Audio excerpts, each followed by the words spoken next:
स्वागत दोस्तों, आपका चैनल के सामने मोदी चले के सबसे पहले सबसे बड़ी ट्रेन आपको बताएंगे दोस्तों। अब तक बिहार के शांत पड़े चुनाव की तैयारियों के बीच जैसे ही पहुंचे राहुल गांधी, वैसे ही पूरे बिहार में जोरदार घमासान शुरू हो चुका है दोस्तों। बताएंगे राहुल गांधी के ऊपर 32वां मुकदमा भी दर्ज किया गया है दोस्तों। इसके बाद भी राहुल गांधी नहीं रुके और उन्होंने नीतीश और बीजेपी के पूरे इंतजाम को मारा है फिर से लात। बताएंगे क्या है पूरा मामला दोस्तों। इसी के साथ में चलेंगे एक और बड़ी खबर की तरफ, जहां पर रावत एक बार फिर से बन गई है माफी वीर। बताएंगे जेपी नड्डा ने फोन करके माफी मांगने के लिए बोला है दोस्तों। बताएंगे किस मामले से जुड़ी हुई है बड़ी अपडेट सामने आ रही है दोस्तों। इसी के साथ में हाई कोर्ट के बाद अब सुप्रीम कोर्ट के अंदर भी भारतीय जनता पार्टी के मंत्री के खिलाफ जमकर टिप्पणियां सामने आई है दोस्तों। और सूफिया कुरैशी के खिलाफ दिए गए बयान पर कोर्ट ने एक गंभीर फैसला सुनाया है दोस्तों। इसी के साथ में एक एक करके चलेंगे आज की सारी बड़ी अपडेट की तरफ। लेकिन उससे पहले अगर आप भी मानते हैं कि राहुल गांधी 100 बार बीजेपी के चक्रव्यूह को तोड़ेंगे तो इस वीडियो को लाइक करके लाल बटन दबाकर चैनल को सब्सक्राइब करके बेल आइकन दबाकर कमेंट बॉक्स में बिहार कहे आज का नहीं चाहिए एनडीए गठबंधन और भाजपा। चलते हैं सबसे पहले सबसे बड़ी ब्रेकिंग न्यूज अपडेट की तरफ दोस्तों, जहां पर राहुल गांधी के बिहार के दौरे से पहले खबर सामने आती है कि राहुल गांधी को कार्यक्रम करने की इजाजत नहीं दी जा रही है दोस्तों। पार्टी के कार्यकर्ताओं को जब यह जानकारी मिली तो पार्टी के कार्यकर्ता मायूस हो गए। इसके बाद राहुल गांधी को जानकारी दी गई दोस्तों। भाजपा के लोगों को लगा, नीतीश कुमार के प्रशासन को लगा कि शायद राहुल गांधी डर जाएंगे और बिहार का दौरा नहीं करेंगे। लेकिन अगले ही दिन सुबह राहुल गांधी दरभंगा पहुंचते हैं दोस्तों, जहां पर एयरपोर्ट से राहुल गांधी उसी क्षेत्र की ओर जाते हैं दोस्तों जिसके लिए कांग्रेस पार्टी ने परमिशन मांगी थी दोस्तों और इजाजत नहीं दी गई। आपको बता दें कि कांग्रेस पार्टी के नेता राहुल गांधी अंबेडकर हॉस्टल जाना चाहते थे, वहां पर जाकर दलित छात्रों से मुलाकात करना चाहते थे दोस्तों। लेकिन टाउन हॉल जाने की इजाजत तो दी गई लेकिन दलित हॉस्टल में जाने की इजाजत नहीं दी गई। तो फिर राहुल गांधी ने एयरपोर्ट से अपनी गाड़ी का रुख हॉस्टल की ओर कर दिया जिसकी इजाजत नहीं दी गई थी दोस्तों। इसके बाद प्रशासन के लोगों ने राहुल गांधी की गाड़ी को रोककर कह दिया कि आपको आगे जाने नहीं दिया जाएगा। इसके बाद राहुल गांधी गाड़ी से नीचे उतरते हैं दोस्तों, अपने कार्यकर्ताओं के साथ में इकट्ठा होकर सड़क से 2.5 किलोमीटर तक पैदल यात्रा करते हैं दोस्तों। प्रशासन ने बुधवार को देर रात ही प्रदेश कांग्रेस के अध्यक्ष मदन मोहन झा के आवेदन के आधार पर टाउन हॉल के कार्यक्रम की अनुमति दी थी और राहुल गांधी उनके समर्थक अंबेडकर छात्रावास जाना चाहते थे दोस्तों। पुलिस की बैरिकेडिंग और भारतीय नागरिक सुरक्षा संहिता की धारा 163 के बावजूद राहुल गांधी पैदल चलकर अंबेडकर छात्रावास की ओर आगे बढ़े छात्रों को संबोधित करने के लिए दोस्तों। इस दौरान पुलिस ने बार बार रोककर आगे जाने से मना किया लेकिन फिर भी राहुल गांधी आगे बढ़ते चले गए। सुबह 11 बजे दरभंगा एयरपोर्ट पर राहुल गांधी उतरे थे दोस्तों और उसके बाद से ये पूरा घमासान देखने को मिला। प्रशासन के सारे लोग मैदान में उतार दिए गए थे दोस्तों। पुलिस प्रशासन से लेकर और भी जो दंगा नियंत्रण बल होते हैं उनके लोग भी मौजूद थे दोस्तों और सीआरपीएफ के लोगों के साथ में कई तरीके का और इंतजाम किए गए थे। लेकिन फिर भी इनको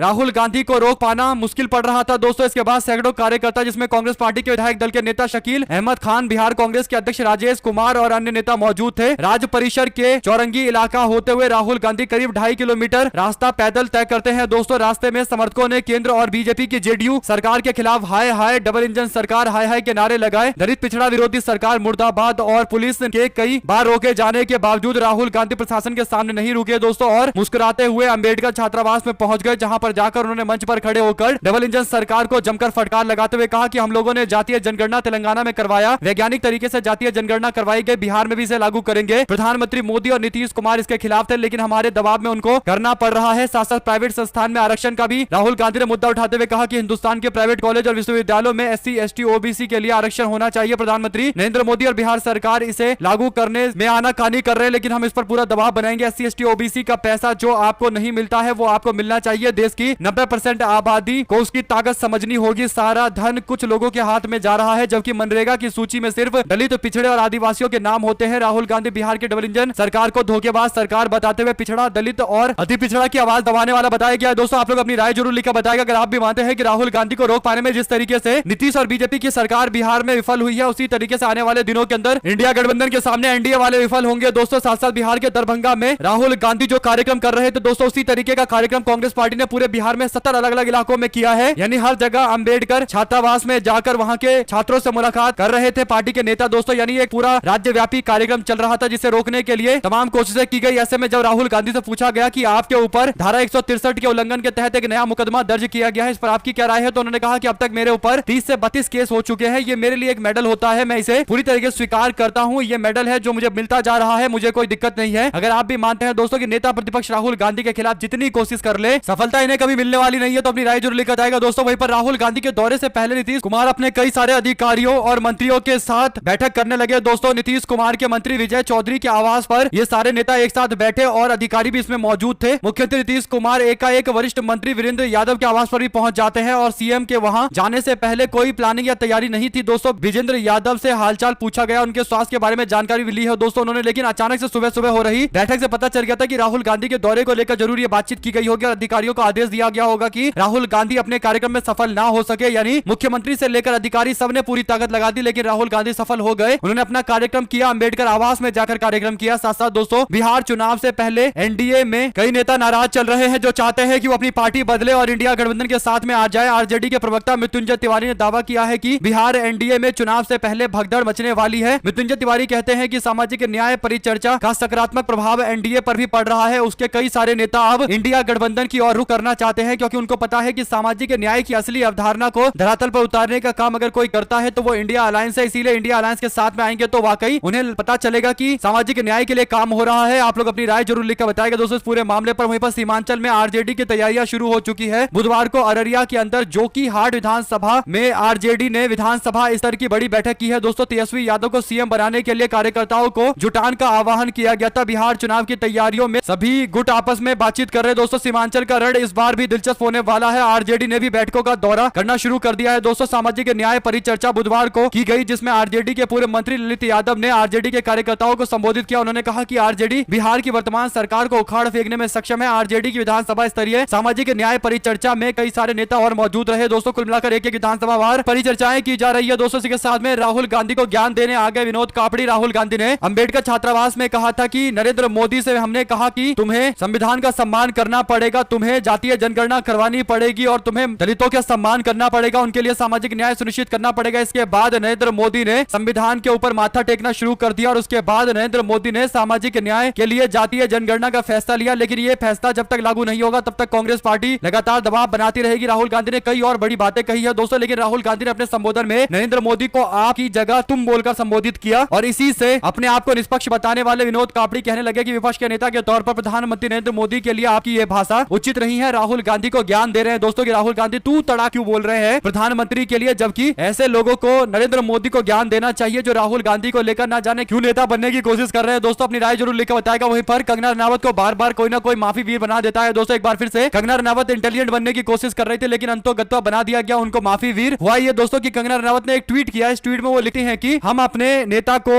सम्मान करते हैं, उनसे प्यार करते हैं, इसलिए क्योंकि अमेरिका के राष्ट्रपति तो केवल अमेरिका में ही जाने माने जाते हैं, लेकिन हमारे नेता पूरे दुनिया भर के लीडर है और दुनिया भर के लोग उन्हें प्यार करते हैं। दूसरा उन्होंने कहा कि ट्रंप के सेकंड टर्म अभी आजकल चल रहा है, लेकिन नरेंद्र मोदी तो तीसरी बार प्रधानमंत्री बने हुए हैं। तीसरा यह कि ट्रंप अल्फा मेल होगा, लेकिन हमारे प्रधानमंत्री अल्फा मेल के भी बाप है। इस तरीके का बयान दिया है दोस्तों कंगना रनावत ने और उनके इस बयान के बाद अब इस पर प्रतिक्रिया सामने आई है। और कुछ देर के बाद कंगना रनावत ने, यानी दोस्तों पहले जो उन्होंने ये बयान दिया था वो दोपहर में दिया था और शाम होते होते 5:30 बजे ट्वीट करके कहती है कि मुझे जेपी नड्डा का भारतीय जनता पार्टी के राष्ट्रीय अध्यक्ष का फोन आया। उन्होंने मुझसे कहा कि ट्वीट डिलीट कर लो जो तुमने नरेंद्र मोदी और ट्रंप को कंपेयर करते हुए लिखा है। इसके बाद मैंने ट्वीट को डिलीट कर लिया है और मैं अपने बयान को लेकर खेद प्रकट करती हूं। यानी दोस्तों मोदी और ट्रंप को कंपेयर कर रही थी, लेकिन थोड़ी देर में ही नड्डा का फोन आ गया। उसके बाद इन्हें माफी वीर बनना पड़ा है। तो आप लोग समझिए दोस्तों कि भारत के अंदर जो बड़े बड़े दावे करते हैं ये बीजेपी वाले, उनको अब इतनी भी हिम्मत नहीं है उनमें कि नरेंद्र मोदी और ट्रंप को कंपेयर कर सके और कहीं ना कहीं ऊपर से दबाव आया होगा दोस्तों, तब जाकर ये ट्वीट डिलीट हुआ है। आप लोग अपनी राय जरूर लिखता है अगर आप भी मानते हैं कि सीज फायर करवाने का दावा करने वाले डोनाल्ड ट्रंप के बारे में सवाल पूछा जाना चाहिए दोस्तों, लेकिन ऐसा लग रहा है कि बीजेपी के लोग इसे बर्दाश्त नहीं कर पा रहे हैं। दो शब्द जरूर लिखेगा। चलते हैं एक और बड़ी अपडेट की तरफ, जहां पर नेतागिरी में मंत्री जी की खिसकी कुर्सी, सोफिया पर उल्टा सीधा बयान देने पर सुप्रीम कोर्ट ने भी फाइनल फैसला दिया है। दोस्तों आपको बता दें कि मध्य प्रदेश के भारतीय जनता पार्टी के मंत्री विजय शाह ने इस मामले को सुप्रीम कोर्ट में चुनौती दी दोस्तों, जिस मामले में उन्हें हाई कोर्ट में मुकदमा दर्ज करने के लिए बोला गया था। इस पर अब सुप्रीम कोर्ट ने रोक लगाने से मना कर दिया दोस्तों। सुप्रीम कोर्ट ने भाजपा के मंत्री से बोल दिया कि मंत्री रहते हुए इस तरीके की बातें बोलते हो। इसके साथ ही कहा कि एफआईआर लिखी जाए। कुल मिलाकर दोस्तों सुप्रीम कोर्ट भी राहत देने को तैयार नहीं है। हाईकोर्ट ने भी स्वतः संज्ञान लेते हुए इस पूरे मामले पर बीजेपी के नेता के खिलाफ कार्रवाई की बात कही थी दोस्तों। मंत्री को इस बार जबरदस्त तरीके से लपेटा जा रहा है और बीजेपी सरकार को मध्य प्रदेश के अंदर इस्तीफा लेना ही पड़ेगा दोस्तों। आपको बता दें कि बीजेपी मध्य प्रदेश में कोशिश कर रही थी कि बिना इस्तीफे के काम चल जाए, लेकिन भाजपा की कोशिशें फेल होती नजर आ रही है दोस्तों। अब जब सुप्रीम कोर्ट में भी कोई राहत नहीं मिली तो मंत्री को इस्तीफा देना पड़ेगा। और उमा भारती जैसे बीजेपी के पुराने नेता और कार्यकर्ता भी अब कार्रवाई की अपील कर रहे हैं। साथ साथ सपा के सांसद रामजी लाल सुमन के आवास पर हमले में वांछित क्षत्रिय करणी सेना युवा प्रकोष्ठ के राष्ट्रीय अध्यक्ष ओकेंद्र राणा और साथियों को समर्थकों को पुलिस ने हिरासत से छुड़ा लिया है दोस्तों। महाराणा प्रताप जयंती के आयोजन में ओकेंद्र के शामिल होने की सूचना पर पुलिस पहुंची और उसे उसके साथियों के साथ पकड़ लिया गया दोस्तों। समर्थकों की भीड़ ने पुलिस से छुड़ा लिया ओकेंद्र और साथी गाड़ी से निकल गए दोस्तों। इसके बाद पुलिस ने समर्थकों पर लाठी चलाई और 11 युवकों को गिरफ्तार करके जेल भेज दिया। थार और स्कॉर्पियो कार को सीज कर दिया गया दोस्तों। बुधवार को महाराणा प्रताप जयंती के आयोजन में क्षत्रिय करणी सेना युवा प्रकोष्ठ के राष्ट्रीय अध्यक्ष ओकेंद्र राणा को मुख्य अतिथि बनाया गया। आयोजकों ने प्रशासन से अनुमति नहीं ली थी दोस्तों। शाम 5 बजे के आसपास ओकेंद्र राणा उसके साथियों को गाड़ियों के काफिले के साथ देखा गया दोस्तों। कुल मिलाकर जबरदस्त उठापटक पूरे उत्तर प्रदेश के अंदर करणी सेना और पुलिस प्रशासन के बीच में चल रही है दोस्तों। ऐसा लग रहा है कि पुलिस प्रशासन को छकाने की कोशिश कर रहे हैं और पुलिस प्रशासन वाले करणी सेना वालों को कंट्रोल करने में लगे हुए हैं। हालांकि दोस्तों कुछ नेताओं को पकड़कर जेल में डाल देंगे तो स्थिति अपने आप समझ जाएगी, लेकिन ऐसा लग रहा है कि शायद पुलिस उस लेवल की कार्रवाई भी नहीं कर रही है जैसा होना चाहिए। तो दोस्तों अगर एक सांसद के घर पर पहुंचकर गुंडागर्दी की गई, मारपीट करने की कोशिश की गई और एक सांसद को रास्ते में भी कहीं ना कहीं एक्सीडेंट करवाने की कोशिश की गई, तो इस मामले पर गंभीर धाराओं में मुकदमे दर्ज करके जब तक इन्हें जेल के सलाखों के पीछे और हवा नहीं लगाई जाएगी तब तक ये लोग लाइन पर नहीं आएंगे दोस्तों। दो शब्द जरूर लिखिएगा अगर आप भी मानते हैं कि पुलिस का ट्रीटमेंट थोड़ा अलग लेवल का होना चाहिए, तभी सुधार होगा। साथ साथ दोस्तों महाराष्ट्र समेत देश भर के अंदर बीजेपी ऑपरेशन सिंदूर और भारतीय सेना के सम्मान में तिरंगा रैली निकालने का दावा कर रही है दोस्तों। इस तिरंगा रैली की शिवसेना यूबीटी के सांसद संजय राउत ने आलोचना की है दोस्तों। उन्होंने डोनाल्ड ट्रंप को हिंदुस्तान का शासक बताया, प्रधानमंत्री नरेंद्र मोदी और अमित शाह के इस्तीफे की मांग की है दोस्तों। इस दौरान संजय राउत ने कांग्रेस पार्टी से इस्तीफे की मांग करने का आग्रह किया है। संजय राउत ने कहा कि कांग्रेस ने खुलासा नहीं, सबसे पहले नरेंद्र मोदी का इस्तीफा मांगना चाहिए। कांग्रेस को केंद्र की गृह मंत्री अमित शाह से भी इस्तीफा मांगना चाहिए। प्रधानमंत्री मोदी देश से झूठ बोल रहे, प्रधानमंत्री हमारी फौज की टांग खींचकर पीछे ला रहे हैं, हमारी सेना की संप्रभुता को खतरे में डालकर डोनाल्ड ट्रंप ने खुद के लिए क्रेडिट वसूल किया है। इन सब का विरोध डंके की चोट पर किया जाना चाहिए। वहीं पर वक्फ मामले पर सुप्रीम कोर्ट में सुनवाई हुई दोस्तों। अदालत वक्फ संशोधन कानून को चुनौती देने वाली याचिकाओं पर सुनवाई कर रही है। Chief justice of India BR Gavai और जस्टिस AG मसीह की बेंच ने सुनवाई किया दोस्तों। इससे पहले केंद्र सरकार ने सुप्रीम कोर्ट को आश्वासन दिया था कि जो वक्फ बाय यूज समेत वक्फ संपत्तियों को गैर अधिसूचित नहीं करेगी, साथ ही केंद्रीय वक्फ काउंसिल और बोर्ड में कोई नई नियुक्ति नहीं की जाएगी। केंद्र सरकार ने कहा था कि उसको सुने बिना किसी भी कानून पर कोई रोक नहीं लगनी चाहिए। सुनवाई के दौरान चीफ जस्टिस ऑफ इंडिया ने वकील विष्णु जैन से कहा कि आपकी मांग पर अंतरिम राहत के लिए कोई जल्दबाजी नहीं होनी चाहिए। वहीं पर वकील और तृणमूल कांग्रेस के नेता कल्याण बनर्जी ने कहा कि मैंने जेपीसी समिति में मौजूद था, इसीलिए मुझे बहस करने की इजाजत मिलनी चाहिए। चीफ जस्टिस ऑफ इंडिया ने पूछा कि आप सांसद या वकील के रूप में बोलेंगे। चीफ जस्टिस ऑफ इंडिया ने कहा कि हम किसी को भी बहस करने से नहीं रोक सकते, खास तौर पर तब जब लाइव प्रसारण शुरू हो चुका है। हमारे पास वकील सांसद सभी कोई है। हिंदू पक्ष के लिए अदालत ने कुछ टिप्पणी की है दोस्तों। आपको बता दें कि कोर्ट ने साफ कहा है कि 20 मई को अंतरिम आदेश देने की आवश्यकता पर विचार करते समय हिंदू पक्ष की तरफ से वक्फ कानून 1995 की वैधता को चुनौती देने वाली किसी भी याचिका पर कोई विचार नहीं किया जाएगा दोस्तों। यानी कोशिश की जा रही थी कि वक्फ कानून को ही रद्द करवा दिया जाए, यानी जो वक्फ का पुराना कानून है दोस्तों जिसके तहत वक्फ बोर्ड बना है उसी को खत्म करने की कोशिश की जाने वाली थी दोस्तों। हालांकि कोर्ट ने इस पर एकदम मनाही करते हुए विरोध कर दिया है और कोर्ट ने स्पष्ट कर दिया कि ऐसी कोई चर्चा नहीं होगी। वहीं पर टिपड़ा मोथा पार्टी के संस्थापक और त्रिपुरा प्रदेश कांग्रेस कमेटी के पूर्व अध्यक्ष प्रद्योत किशोर देव वर्मा ने बुधवार को शाम अगरतला में कांग्रेस पार्टी भवन का दौरा किया दोस्तों। अपने दौरे के दौरान उन्होंने कांग्रेस पार्टी कार्य समिति CWC के सदस्य और विधायक सुदीप राय बर्मन सहित पूर्व कांग्रेस के सहयोगी से मुलाकात की और बातचीत की। मीडिया से बात करते हुए देव बर्मन ने स्पष्ट किया कि वह पूर्व प्रतिबद्धता के कारण आए थे और पत्रकारों से मुलाकात को राजनीतिक मकसद से नहीं जोड़ना चाहिए। उन्होंने बताया कि उन्होंने कांग्रेस पार्टी की वस्तुएं जिसमें झंडे और फ्लैक्स शामिल थे जो उनके आवास पर रह गई थी वापस कर दी है। देव बर्मन ने कहा है कि मैं सभी राजनीतिक दलों के साथ सौहार्दपूर्ण संबंध बनाए रखना चाहता हूं और मुझे एकमात्र मतभेद CPI पार्टी के साथ में है। उन्होंने मीडिया से अटकलों से बचने का आग्रह किया है दोस्तों। देव बर्मन के कांग्रेस भवन के दौरे के कुछ देर के बाद ये अपडेट सामने आ रही है दोस्तों। कुल मिलाकर त्रिपुरा के अंदर कांग्रेस पार्टी चाहती है कि देव बर्मन कांग्रेस पार्टी के साथ में आ जाए। अगर देव बर्मन कांग्रेस के साथ में आते हैं तो बड़ी संख्या में ट्राइबल वोट उनसे जुड़ेगा दोस्तों और इसके बाद हो सकता है कि त्रिपुरा के अंदर देव बर्मन को मुख्यमंत्री बनने का भी मौका मिल जाए। जो भी अपडेट इससे जुड़ी आगे आती रहेगी दोस्तों आप तक लगातार पहुंचाते रहेंगे, क्योंकि देव बर्मन ने पिछली बार चुनाव लड़ा था और उन्होंने लोगों का अच्छा खासा समर्थन प्राप्त किया था दोस्तों। वहीं पर उत्तर प्रदेश के बलिया से भारतीय जनता पार्टी के नेता रसड़ा चीनी मिल के चेयरमैन बबन सिंह रघुवंशी का कथित अश्लील वीडियो वायरल हुआ है दोस्तों। वीडियो वायरल होने के बाद बीजेपी के नेता का दावा है कि उनका वीडियो नहीं है, जबकि साफ तौर पर देखा जा सकता है इस वीडियो में बीजेपी के नेता बैठे हुए हैं दोस्तों और अश्लीलता की सारी मर्यादाएं पार कर दी गई है दोस्तों। और भारतीय जनता पार्टी के नेता पर जब ये सवाल खड़े हुए तो अब बीजेपी के नेता बीजेपी के विधायक केतकी सिंह पर ही गंभीर आरोप लगाने लगे हैं दोस्तों। उन्होंने कहा है कि 20 दिन पहले एक बारात में गए थे, इस शादी समारोह में केतकी सिंह के पति गुड्डू भी आए थे, इसी दौरान किसी ने साजिशन उनका वीडियो बना लिया। उन्होंने कहा कि जो परिवहन मंत्री दयाशंकर सिंह के रिश्तेदार हैं, बीजेपी ने उन्हें बांसडीह सीट से चुनाव लड़वाया था, इसलिए केतकी सिंह के लोगों के द्वारा ये किया गया। बीजेपी के नेता का दावा है कि इंटरनल पॉलिटिक्स के कारण ऐसा हुआ है दोस्तों। लेकिन सबने देखा है कि बीजेपी के नेता किस लेवल की अश्लीलता कर रहे हैं दोस्तों और उसके बाद इतना दबाव बना कि भारतीय जनता पार्टी को इसे पोस्ट से हटाना पड़ा दोस्तों। अपनी राय जरूर लिखकर बताएगा। उसके साथ में दोस्तों मणिपुर चला कौन रहा है, ये एक बड़ा सवाल इसलिए पूछा जा रहा है क्योंकि मणिपुर में ना तो वहां की परमानेंट कोई सरकार है, एक तो सरकार को हटा दिया गया गया और सीधा गवर्नेंस अब राज्यपाल के अंतर्गत आ चुका है, प्रेसिडेंट रूल लग चुका है दोस्तों। और ऑर्डर अभी भी सुधरने का नाम नहीं ले रहा है दोस्तों। ऐसे में एक बड़ी जानकारी सामने आई है, मणिपुर में सालों से आग लगी हुई है दोस्तों। आप अंदाजा लगा सकते हैं कि प्रशासन के द्वारा मणिपुर में अब तक शांति बहाल क्यों नहीं हो पा रही होगी। कारण यह है कि मणिपुर के अंदर कुछ अधिकारी ऐसा लग रहा है कि सीरियस ही नहीं है दोस्तों। मणिपुर के डीजीपी साहब आजकल मणिपुर में मौजूद नहीं है, वो झारखंड के अंदर झारखंड के क्रिकेट एसोसिएशन के चुनाव के प्रचार में लगे हुए हैं। यानी आप समझिए कि एक मणिपुर राज्य जो डिस्टर्ब्ड है, उसके जो डीजीपी हैं, सबसे बड़े पदाधिकारी हैं पुलिस महकमे के, वो आकर झारखंड के अंदर अपना क्रिकेट एसोसिएशन के चुनाव में जुटे हुए हैं दोस्तों। इस पर लोगों ने कहा कि बताओ, ये खबर कह रही है कि मणिपुर का डीजीपी झारखंड के क्रिकेट चुनाव में प्रचार करने वाला बन गया है। ये सीरियसनेस है हमारी सरकार की नॉर्थ ईस्ट को लेकर। दोस्तों तो जरूर लिखेगा दोस्तों मणिपुर वाले मामले पर, और क्यों मणिपुर का मसला इनसे सॉल्व नहीं हो पा रहा। वहीं पर राष्ट्रपति द्रौपदी मुर्मू ने सुप्रीम कोर्ट के 8 अप्रैल के ऐतिहासिक फैसले पर कड़ी प्रतिक्रिया दी है दोस्तों, जिसमें राज्यपालों और राष्ट्रपति के विधानसभा के द्वारा पारित विधेयक पर निर्णय लेने की समय सीमा तय कर दी गई है दोस्तों। राष्ट्रपति जो इससे पहले अनलिमिटेड टाइम के लिए विधानसभा के द्वारा पारित किए गए कानून पर रोक लगा सकते थे, एक तरीके से पॉकेट वीटो का इस्तेमाल कर सकते थे, उस पर रोक लगाते हुए टाइम बाउंड कर दिया गया है। पहले टाइम में 3 महीने और अगली बार अगर फिर दोबारा पास करके भेजा जाता है तो 1 महीने के टाइम तक वो अपने पास रख सकते हैं और फिर फैसला लेना पड़ेगा। अगर फैसला नहीं लेते तो आदेश को माना जाएगा कि एग्री हो चुके हैं और राष्ट्रपति के अनुमति की भी कोई जरूरत नहीं पड़ेगी। एक तरीके से राष्ट्रपति के पॉकेट वीटो वाले पावर को खत्म कर दिया है सुप्रीम कोर्ट ने दोस्तों। इसके बाद आर्टिकल 143A का इस्तेमाल करते हुए, जिसमें कहा गया है कि भारत के संवैधानिक मामलों को लेकर देश के राष्ट्रपति जजों से पूछ सकते हैं कि आप बताओ इस पर क्या फैसला लिया जाना चाहिए। उस पावर का इस्तेमाल करते हुए सर्वोच्च न्यायालय के जजों से कहा गया है कि आप बताओ कि क्या सर्वोच्च न्यायालय के पास ये पावर है कि वो राष्ट्रपति के पॉकेट वीटो वाले मामले पर कोई दखल दे सकता है। अब जवाब में देखते हैं क्या सामने आता है दोस्तों। जो भी जानकारी इससे जुड़ी आती रहेगी आप लगातार पहुंचाते रहेंगे। वहीं पर राहुल गांधी जब बिहार पहुंचे तो सबसे ज्यादा दर्द अगर किसी को हो रहा है तो वो जीतन राम मांझी को, क्योंकि वो दलित समाज के लोगों की बातें जरूर करते हैं लेकिन दलित समाज के हित के लिए कोई काम नहीं करते। बीजेपी ने उनको केंद्रीय मंत्री बना दिया है दोस्तों, और नीतीश कुमार सरकार में भी उनका मंत्री है, तो उन्हें अब कुछ ज्यादा दलितों के हिस्से लेना देना है नहीं, क्योंकि अपने बेटे को आगे बढ़ाकर केवल राजनीति में आराम से सत्ता के मजे ले रहे हैं दोस्तों। उनके बेटे को उन्होंने सांसद बनाया, विधायक बनाया, तमाम तरीके के बड़े बड़े पदों पर पहुंचवा दिया, खुद सांसद बन गए गया से। लेकिन दलित समाज के लोगों के उत्थान के लिए उन्होंने क्या किया है, ये सवाल तो इनसे पूछा जाना चाहिए दोस्तों, जिसका जवाब तो शायद मुश्किल ही होगा जीतन राम मांझी के पास। और वो राहुल गांधी की आलोचना करते हुए कह रहे हैं कि अब राहुल गांधी बिहार में प्रचार करने के लिए आए हैं तो एनडीए गठबंधन की जीत पक्का है। लेकिन सबको पता होना चाहिए कि ऐसा ही बीजेपी वालों को कर्नाटक और हिमाचल प्रदेश में भी लग रहा था। जब नतीजे आए तो भाजपा के लोग आज तक पछता रहे हैं दोस्तों। लोकसभा चुनाव 2024 में भी इनको ऐसा ही लगता था और फिर कुछ दिनों में ही पता चल गया कि आखिर लोकसभा चुनाव में उत्तर प्रदेश और बिहार दोनों जगह भारतीय जनता पार्टी सीटें गिनती रह गई दोस्तों। इसी के साथ में भारतीय सेना की महिला अधिकारी कर्नल सोफिया कुरैशी को लेकर बीजेपी मंत्री विजय शाह के विवादित टिप्पणी के खिलाफ हापुड़ में कांग्रेस पार्टी के कार्यकर्ताओं ने जोरदार विरोध किया दोस्तों। जिला कांग्रेस के अध्यक्ष राकेश त्यागी के नेतृत्व में पार्टी के कार्यकर्ताओं ने कलेक्ट्रेट परिसर में धरना दिया है और धरने के दौरान पार्टी के लोगों ने कहा कि हम लोग इसकी कड़ी निंदा करते हैं और उप अधिकारी को भी ज्ञापन दे दिया गया है। बीजेपी के नेता के खिलाफ एक्शन की मांग की गई है। जिला अध्यक्ष राकेश त्यागी ने कहा कि सेना की महिला अधिकारी के बारे में इस तरीके की अभद्र भाषा का इस्तेमाल करना, टिप्पणी करना बीजेपी नेताओं की मानसिकता को उजागर करता है। देश की बेटियों का अपमान, ये घोर अपमान कांग्रेस पार्टी कभी सहन नहीं करेगी। टिप्पणी को लेकर उन्होंने कहा है कि हम लोग मांग कर रहे हैं कि बीजेपी ऐसे नेता के खिलाफ, इसकी मानसिकता के खिलाफ कार्रवाई करे ताकि कोई भी विवादित बयान आगे सामने ना आए। साथ साथ दोस्तों भारत और अमेरिका के बीच में टैरिफ को लेकर व्यापार वार्ता चल रही है। इस बीच अमेरिकी राष्ट्रपति डोनाल्ड ट्रंप ने एप्पल के सीईओ टिम कुक से भारत के अंदर एप्पल प्रोडक्शन लगाने से मना कर दिया है दोस्तों। यानी भारत के अंदर जो एप्पल की कंपनी अपने फोन बनाने वाली थी और बीजेपी सरकार दावा कर रही थी कि उनका बहुत बड़ा अचीवमेंट है, इसे रोकने के लिए ट्रंप कोशिशें कर रहा है और एप्पल के मालिक से मुलाकात कर रहा है दोस्तों। इसी से आप समझ जाइए कि नरेंद्र मोदी और बीजेपी के लोग जिसे अपने सबसे बड़े सच्चे मित्र के तौर पर दावा करते हैं कि डोनाल्ड ट्रंप भारत के सच्चे मित्र हैं और जिसके लिए यज्ञ किए गए थे कि ये जीते, आज वो भारत के अंदर जो एप्पल की कंपनी लगने वाली है, मैन्युफैक्चरिंग यूनिट लगने वाला है, उसे रोकने के लिए सारे हथकंडे अपना रहा है दोस्तों। 2 शब्द ट्रंप के बारे में जरूर लिखेगा। आप भी मानते हैं कि ट्रंप एक बिजनेसमैन है जो कभी भी भारत के हित में काम नहीं कर सकता, ये केवल अपने लोगों के हित में काम करता है और इसको केवल अमेरिकी लोगों से मतलब है। भारतीय लोगों के विकास और उनके उत्थान से इसको कोई लेना देना नहीं है और ऐसे व्यक्ति के साथ दोस्ती करके केवल नुकसान ही होता है। और जो अंधभक्त हैं जो इसके लिए हवन कर रहे थे दोस्तों, उनके लिए भी एक करारा तमाचा है। हमारे साथ लगातार जुड़े रहने के लिए आप सभी दोस्तों का बहुत बहुत धन्यवाद दोस्तों। ज्यादा से ज्यादा वीडियो को शेयर कीजिएगा दोस्तों। बहुत बहुत धन्यवाद। जय हिंद, जय भारत।